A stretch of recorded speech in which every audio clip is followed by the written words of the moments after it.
তরকা রান্না করব। তার জন্য কি কি লাগবে এবার শুনে নিই। ডালটা আমি সিদ্ধ করে নিয়েছি। টমেটো কুচি, কাঁচা লঙ্কা কুচি, ধনেপাতা কুচি, ডিম, জিরে বাটা, আদা বাটা, হলুদ গুঁড়ো আর হালকা একটু লঙ্কা গুঁড়ো লাগবে। কড়াইতে আমি তেল দিয়ে দেবো।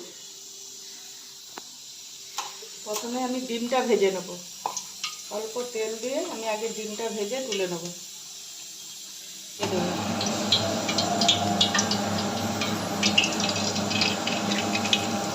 নুন দিয়ে দেবো।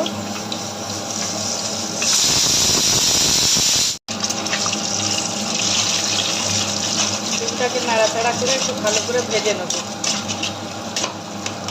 লাল লাল করে ভেজে নিতে হবে। লাল লাল করে ভেজে নিলে ভালো, নাহলে কাঁচা থাকলে আঁচটা বন্ধ করবে। তাই আমি ভালো করে ভেজে নেব। যদি কেউ মনে করে আরও একটা দিতে পারে, আমি একটাই দিলাম।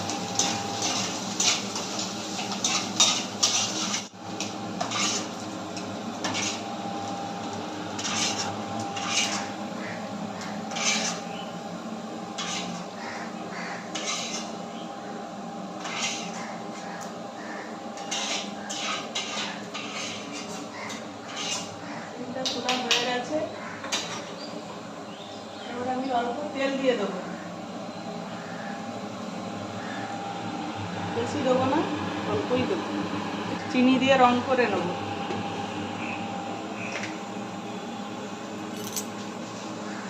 চিনি দিয়ে দিলাম।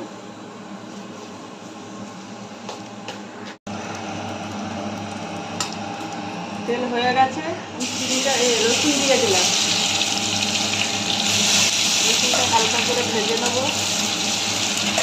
আর পেঁয়াজ কুচি দিয়ে দিলাম। কাঁচা লঙ্কাটা দিয়ে দেবো।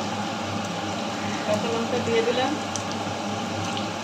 টমেটো কুচিটাও দিয়ে দেবো।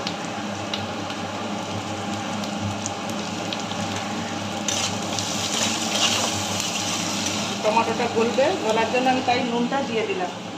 পরিমাণ মতো নুন আমি দিয়ে দিলাম।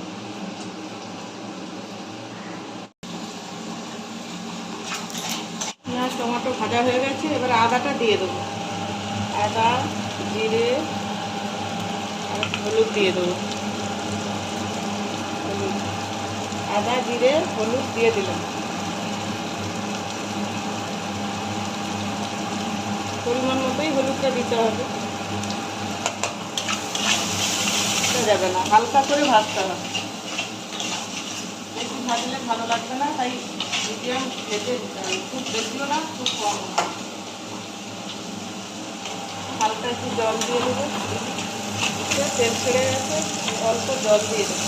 হালকা হালকা একটু লঙ্কা দেবো, বেশি না, অল্প হালকা একটু দেবো কালারের আসার জন্য। যাতে ভাজা হয়ে গেছে, এবারে ডালটার তরকার ডাল আমি ঢেলে নেব।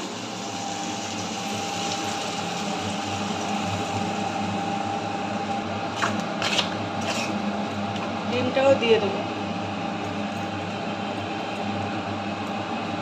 জল একটু দিয়ে দিলাম, বেশি দেবো না। 5 মিনিট ঢাকা দিয়ে দেবো। রেখে দিচ্ছিলাম, হয়ে গেছে নিশ্চয়ই। আমি একটু খুলে দেখে নেব।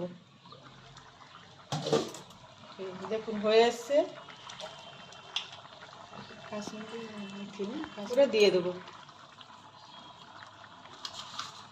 তরকা রেডি হয়ে গেছে, এবার ঢেলে নেব। গ্যাস বন্ধ করে দিলাম। তরকাটা এবারে ঢেলে নেব।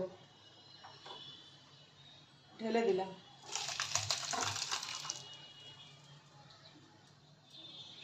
তরকার উপরে আমি ধনেপাতা অল্প দিয়ে দিলাম।